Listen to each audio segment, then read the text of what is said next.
প্রথমে একটা কড়াই নিয়ে নিব, কড়াইতে কিছুটা তেল দিয়ে নিব।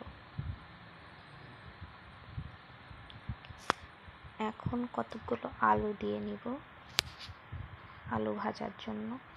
আর এদিকে দেখেন পাশে প্রেসার কুকারে মাংস সিদ্ধ করতে দিচ্ছি।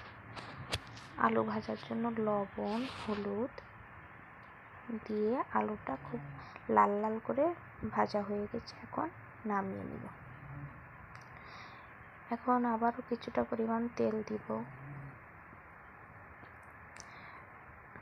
ফোড়নের জন্য তেজপাতা এলাচ আর দারুচিনি দিব। ফোড়নে সুন্দর গন্ধ বেরিয়ে এসেছে, এখন হচ্ছে পেঁয়াজ কুচি দিব। পেঁয়াজ কুচি দিয়ে হালকা ভাজা ভাজা হয়ে গেছে। এখন কাঁচা লঙ্কা আদা রসুন ও ধনিয়া বাটা দিয়ে আরও কিছুক্ষণ কষিয়ে নিব।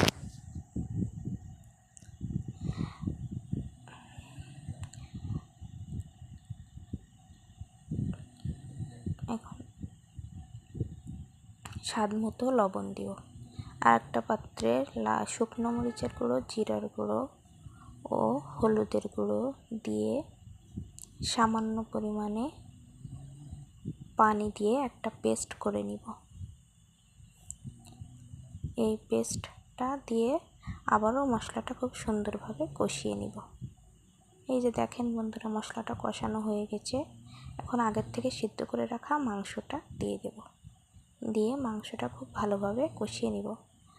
মাংসটা সিদ্ধ করার সময় আমি প্রেসার কুকারে 4টা সিটি দিয়েছিলাম। দেখেন খুব সুন্দরভাবে মাংস কষানো হয়ে গেছে। এখন গরম পানি অ্যাড করে দিব।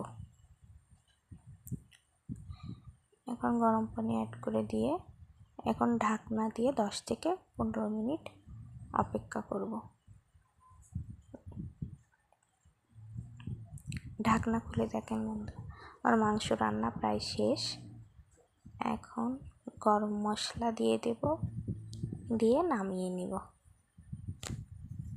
এই যে ঢাকনা খুলে আর মাংস রান্না হয়ে গেছে। এখন গ্যাসের ফ্লেমটা বন্ধ করে দিব।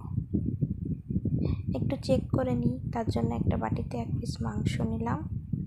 এই যে দেখেন হাড়ের কাছ থেকে মাংসটা কত সফট হয়েছে, হাড়ের কাছ থেকে একদম ছাড়িয়ে আসছে। এখন আমি একটু হাত দিয়ে দেখাই, দেখছেন কত সফট হয়েছে, আর খেতেও সেই রকম